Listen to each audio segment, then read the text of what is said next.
മാതാപിതാക്കൾക്ക് മക്കളോടുള്ള ബാധ്യത എത്രത്തോളമാണ്?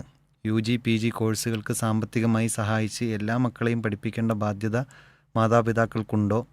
അതുപോലെ ചിലർ മറ്റുള്ളവരിൽ നിന്ന് കടം വാങ്ങി മക്കളെ പഠിപ്പിക്കുന്നു. ഇങ്ങനെയൊക്കെയുള്ളൊരു ബാധ്യത മാതാപിതാക്കൾക്കുണ്ടോ? അവസാനം അദ്ദേഹം ചോദിക്കുന്നത്, ഒരാൾക്ക് എത്ര കാലം വരെ കുടുംബത്തിന് വേണ്ടി സമ്പാദിക്കണം? ഒരാളുടെ സാമ്പത്തിക ബാധ്യതയിൽ വരുന്നത് ആരെല്ലാം? ഇങ്ങനെ 2-3 ചോദ്യങ്ങൾ ഒരുമിച്ച് ചോദിക്കുകയാണ്. ആദ്യം എത്ര സമ്പാദിക്കണം എന്നല്ല, എത്ര കാലം വരെ സമ്പാദിക്കണം എന്നാണ്. അത് ജീവിതത്തിൽ സമ്പാദിക്കാൻ പറ്റുന്ന അത്ര സ്വന്തത്തിന് വേണ്ടിയും നമ്മുടെ മക്കൾക്ക് വേണ്ടിയും നമ്മുടെ കുടുംബത്തിന് വേണ്ടിയും എന്ത് ചെയ്യണം? നമ്മൾ സമ്പാദിക്കണം എന്നത് തന്നെയാണ്. നമ്മൾ നമുക്ക് വേണ്ടിയാണ് ഒന്നാമത് നമ്മൾ സമ്പാദിക്കുന്നത്.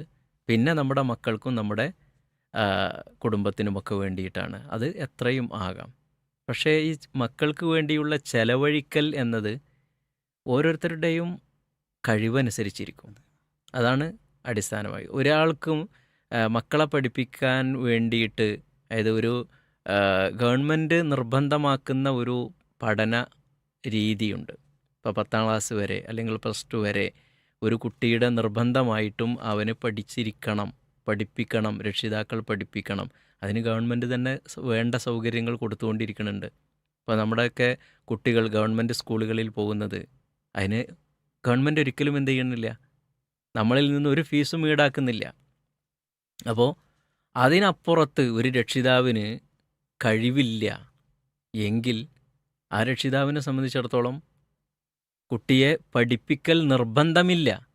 എന്നാൽ അദ്ദേഹം സ്വന്തം റിസ്ക് എടുത്ത് മക്കൾക്ക് വേണ്ടി ഒരല്പം അധ്വാനിക്കുകയും ഒരല്പം കടം വാങ്ങുകയും ഒക്കെ ചെയ്യുകയാണെന്നുണ്ടെങ്കിൽ അവനവനെ കൊണ്ട് അധ്വാനിച്ച് വീട്ടാൻ പറ്റിയ ഒരു കടമാണ്, അവനവൻ്റെ മക്കൾക്ക് വേണ്ടിയാണ് എന്ന നിലയ്ക്ക് ഒരാൾ ചെയ്യുന്നുണ്ടെങ്കിൽ അത് തെറ്റൊന്നുമല്ല.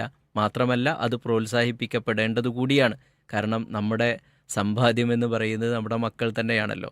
അവർ നല്ല നിലയിലെത്തണമെന്നും അവർ നല്ല നിലവാരത്തിലാകണമെന്നുമൊക്കെ ഇന്നത്തെ കാലത്ത് പഠനത്തിലൂടെ മാത്രമേ ഉയരാൻ ഒരാൾക്ക് കഴിയുള്ളൂ.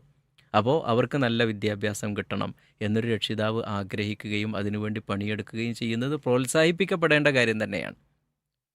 അതോടൊപ്പം ഒരാളുടെ നിർബന്ധ ബാധ്യതയാണോ UGയും PGയും ഒക്കെ കഴിയുന്നത് വരെ വിദ്യാർത്ഥികളെ വലിയ കോഴ്സുകൾക്ക് വലിയ സാമ്പത്തിക ബാധ്യതകൾ എടുത്ത് പഠിപ്പിക്കുക എന്ന് പറയുന്നത്?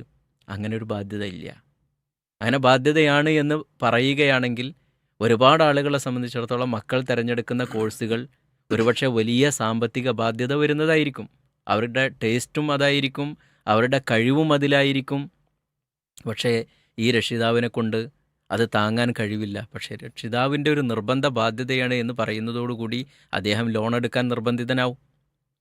പിന്നെ കടക്കാരനായി പലിശ കൂടി ആ ഒരു അവസ്ഥയിലേക്ക് വരും. അപ്പോൾ എത്രയാണ് മക്കൾക്ക് ഭക്ഷണം, വസ്ത്രം, പാർപ്പിടം തുടങ്ങി അടിസ്ഥാന കാര്യങ്ങൾ ഒരു രക്ഷിതാവ് എന്ന നിലക്ക് അദ്ദേഹത്തിൻ്റെ കഴിവിൻ്റെ പരിധിയിൽ നിന്നുകൊണ്ട് കൊടുക്കണം. അതിൽ പെട്ടത് തന്നെയാണ് വിദ്യാഭ്യാസവും. ബേസിക്കായിട്ടുള്ള വിദ്യാഭ്യാസം ഒരു രക്ഷിതാവ് എന്ന നിലക്ക് കുട്ടികൾക്ക് നൽകേണ്ടുന്നത് അദ്ദേഹത്തിൻ്റെ ഒരു ബാധ്യത തന്നെയാണ്. അതിന് അദ്ദേഹം എത്രയാണോ പണം ചെലവാക്കേണ്ടത് അദ്ദേഹത്തിൻ്റെ കഴിവിൻ്റെ പരിധിയിൽ നിന്നുകൊണ്ട് ചെലവഴിക്കുകയും വേണം. അതിൽ കൂടുതൽ ചെലവഴിക്കാൻ അദ്ദേഹത്തിന് കഴിഞ്ഞാൽ നല്ലത് എന്ന് മാത്രമേ പറയാനുള്ളൂ എന്നതാണ് അതിൽ മനസ്സിലാക്കേണ്ടത്. അല്ലാഹു അലം. അവസാനത്തെ ഒരു ചോദ്യം, ഒരാളുടെ സാമ്പത്തിക ബാധ്യതയിൽ വരുന്നത് ആരെല്ലാം എന്നുകൂടി ചോദിച്ചിട്ടുണ്ട്. ഒരാളുടെ സാമ്പത്തിക ബാധ്യതയിൽ വരുന്നത് അദ്ദേഹത്തിൻ്റെ ഭാര്യ, അതേപോലെ തന്നെ മക്കൾ, മാതാപിതാക്കൾ. അവർക്ക് സാമ്പത്തികമായി ചെലവഴിക്കേണ്ടവരുണ്ട് എങ്കിൽ മാതാപിതാക്കൾ. ഇതൊക്കെ ഒരാളുടെ ബാധ്യതയിൽ വരുന്നതാണ്. ഇനി മാതാപിതാക്കൾ ജീവിച്ചിരിപ്പില്ല, നമ്മുടെ ഒരു സഹോദരി ഉണ്ട് എന്ന് കരുതുക. ആ സഹോദരി വിവാഹിതയല്ലെങ്കിൽ അവർ നമ്മുടെ ഉത്തരവാദിത്തത്തിൽ വരും. അവർക്ക് വേണ്ടി നമ്മൾ ചെലവാക്കണം. അതുപോലെ തന്നെ ഒരു സഹോദരനുണ്ട്, അവൻ സാമ്പത്തികമായി എന്തെങ്കിലും ഉണ്ടാക്കാൻ അല്ലെങ്കിൽ സമ്പാദിക്കാനുള്ള കഴിവ് എത്തിയിട്ടില്ല, ചെറുപ്രായത്തിലാണ്. അവനതാകുന്നത് വരെയുള്ള ഉത്തരവാദിത്തം ഈ സഹോദരൻ്റെ മേൽ വരും, ബാധ്യതയായിട്ട് തന്നെ വരും. ഇവരൊക്കെയാണ് ഒരാളുടെ സാമ്പത്തികമായിട്ട് ബാധ്യതയിൽ വരുന്ന ആളുകൾ. മാതാപിതാക്കൾ, അതേപോലെ തന്നെ മക്കൾ, ഭാര്യ. പിന്നെ നിരാലംബരായിട്ടുള്ള നമ്മുടെ സഹോദരങ്ങൾ, സഹോദരിമാർ, ഇവർ ആ ഗണത്തിലേക്ക് തന്നെ കൂട്ടിച്ചേർക്കപ്പെടുന്നവരാണ്. അല്ലാഹു അലം.